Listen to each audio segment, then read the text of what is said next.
Ini IHSG masih ditutup melemah kembali ya, 3,54%. Masih candle-nya masih besar ya, masih besar dan bikin lower low, jadi belum ada tanda lagi ya, belum ada tanda awal untuk IHSG rebound. Saat ini sudah mau menutup nih area gap ya, sudah mau menutup area gap ya, tapi masih di area inilah, masih sedikit lagi di area 6 ribuan lah, 6.070-an itu adalah area gap yang masih belum ditutup ya, tapi sudah sedikit lagi lah penurunannya ya. Jadi apabila besok masih turun, kemungkinan akan retest ke area support terakhir nih, support kuatnya di 5.800 ya. Jadi mudah-mudahan misalkan turun ya udahlah, turun sekali lagi ya, habis itu harusnya sih technical rebound cukup besar ya di ISG. Jadi saat ini masih cenderung turun nih untuk ISG karena belum ada tanda-tanda rebound ya, masih bikin lower low terus dan candle hari ini pun cukup besar ya candlenya ya. Dari pendekatan moving average pun sama, masih bergerak downtrend, bergerak di bawah MA 200, MA 50 dan MA 20 ya, berada di bawah 3 moving average. Menandakan IHSG sangat downtrend ya, apabila paling nggak kuat dulu lah. Minggu ini terakhir penurunan mudah-mudahan ya di area 6.800, 5.800 lah itu support terakhir di ISG harusnya sih technical rebound di area itu ya karena memang itu adalah area kenaikan pertama ya 5.800 itu terus naik terus dan saat ini baru retest sekali ya harusnya sih masih bisa menahan penurunan IHSG di 5.800. Dari MACD juga masih strong downtrend ya, masih dead cross dan momentumnya masih besar ya. Tunggu momentumnya melemah dulu untuk konfirmasinya ya, untuk IHSG bisa naik. IHSG hari ini juga masih ada buangan asing ya, jadi masih ada net sell nih, 508 miliar, jadi masih dibuangin asing ya. Kali ini kita akan update dua saham ya, DILD dan GCTL yang di musim penurunan IHSG tapi ada Pak Lo ya, Pak Lo King Hong yang melakukan akumulasi seperti apakah potensinya, apakah bisa ikut jejak Pak Lo ya. Secara teknikalnya masih oke lah untuk GJTL ya, GJTL masih ini sih masih uptrend, dia bergerak di atas 3 moving average ya, sorry 2 moving average MA 200, MA 50 ya. Secara resultnya memang dia sudah breakdown sih ini, breakdown dari ring sideways-nya ya. Sempat naik nih, sempat sideways di atas nih dan nggak berhasil bertahan ya di ring kecilnya ini dan sekarang memang cenderung turun ya, bergerak di bawah MA 20-nya. Tapi secara long term sih ini masih oke lah. Dia juga berada di area support nih. Support 1150 ya. Jadi perhatikan ya di area 1150 sampai di MA 50 dan di super trend warna hijau ya menandakan GJTL masih uptrend ya ini ya. Volumenya pun koreksi dengan volume kecil ya hari ini ya walaupun masih MACD-nya memang masih cenderung dead cross ya. Jadi untuk band weakness perhatikan di area MA 50-nya apabila kuat di area itu masih ada potensi dia naik lagi ya. Naik lagi untuk uji di 1.200-an karena saham ini masih uptrend dan sebetulnya baru aja nih ya, baru aja breakout dari range sideways-nya ini. Jadi saat ini baru retest area support nih. Dulu ada resisten ya di 1140 ya. Di break dengan volume ini, ada volume masuk ya. Ada volume masuk, sempat sideways ya tapi nggak kuat bertahan dan saat ini retest area support, support terdekat ya. Jadi apabila kuat di area ini sih masih ada potensi naik, apabila masih turun kembali ya nunggu koreksinya ya, nunggu koreksinya di area support berikutnya ya, di area ring sideways-nya ya, di area ini. di 1100. Masih cukup menarik ya, dua area ini bisa diperhatikan untuk yang mau coba entry di GJTL ya. Secara MACD sih masih cenderung dead cross ya, jadi harus perhatikan apabila lo hari Rabu kemarin ya nggak berhasil dipertahankan, kemungkinan akan turun dulu ya ke area 1100. Kita lihat dari Broksum karena ada yang kumulasi ya, Pak Lo Keng Hong akumulasi nih di saham GJTL ya. Kita bisa masuk ke area insider ya. Ini Pak Lo borong ini ya, 12 Mei, 11 Mei, April ya, April sampai Mei ini pas penurunan IHSG dia selalu borong ya, dan broker yang dipakai adalah OD sama DH ya.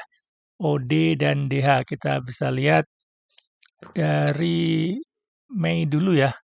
OD dan DH ya. Di average 1199 sama 1220 ya, di 1200-an lah ya dari Mei. Kemudian dari Aprilnya DH di 1170, OD di 1190 ya, berarti di area 1180-an ya. Kita coba lihat area Pak Lo Keng Hong ya. Di area masih di atas ya. Jadi Pak Lo Keng Hong saat ini masih nyangkut sedikit ya, masih di area atas ini, dan cukup menarik apabila besok ada penurunan dan Pak Lo masih akumulasi kembali sih cukup menarik di GJTL ya. Jadi masih ada potensi dia akan naik ya, karena si GJTL ini uptrend ya. Dia lagi retest area uptrend trendline-nya ya. Kuat di area ini sih masih ada potensi naik, tapi apabila gagal bertahan di area supportnya ya dia bisa nunggu sekalian di area 1100. Seperti itu untuk GJTL, kemudian masuk saham kedua yang sama juga diakumulasi oleh Pak Lo ya. Kalau dari kalau DILD masih cenderung downtrend nih ya. Apabila kita tarik garis trend, dia masih cenderung turun ya untuk DILD. Tapi DILD saat ini lagi di area support nih ya. Support cukup kuat nih area supportnya ya di 1120-an ya. 120-an yang adalah area support semenjak Juni 2025 ya.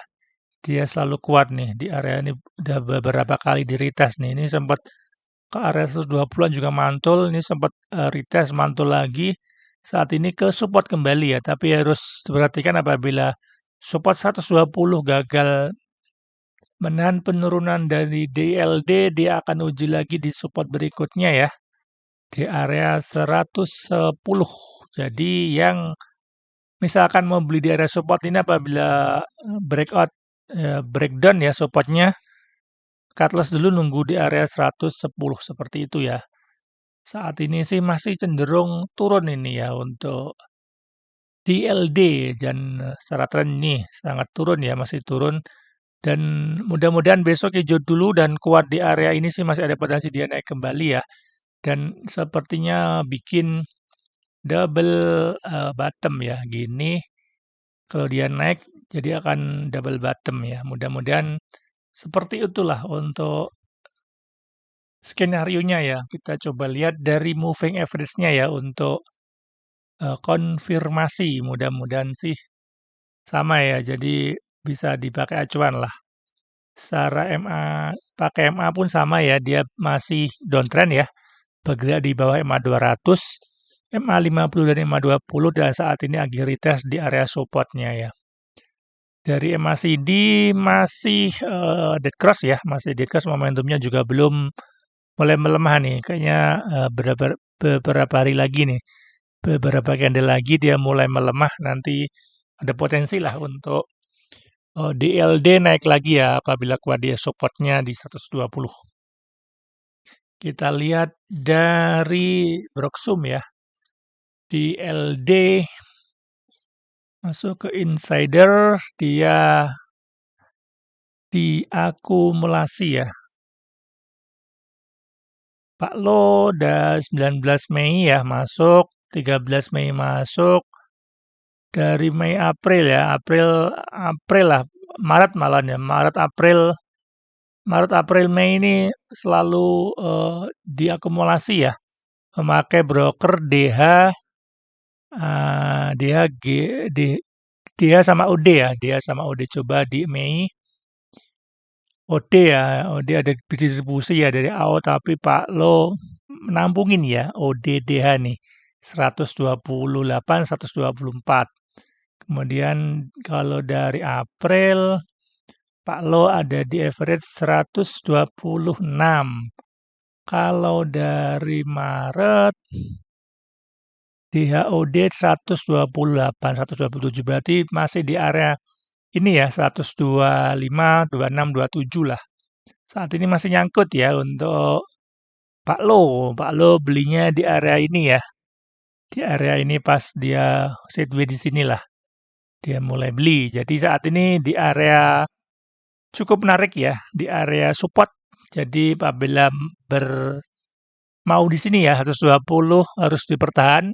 Kalau kuat bertahan sih dia akan naik lagi ke area 127 ataupun 125 sampai 130 ya. Jadi sideways dulu ya. Jadi mungkin akan sideways dulu karena memang masih tahap akumulasi. Jadi kemungkinan Pak Lo akan beli di area support ya. Nanti apabila mantul kita bisa jualan lah. Secara teknikalnya dia ada resisten nih di area 130 sampai 135. Jadi karena masih tahap akumulasi ya kita mending beyond support, nanti dekat-dekat resisten bisa dijual separuh seperti itu ya. Tetap batas resiko 120-nya di breakdown, cut loss nunggu di 110 seperti itu ya. Seperti itu untuk dua saham yang lagi diakumulasi diam-diam oleh Pak Lo. Apakah ada potensi untuk bisa cuan di dua saham ini dengan mengikuti Pak Lo? Yang mungkin belum subscribe, jangan lupa untuk bantu channel ini ya dengan cara subscribe. Semoga bermanfaat. Salam doyan cuan.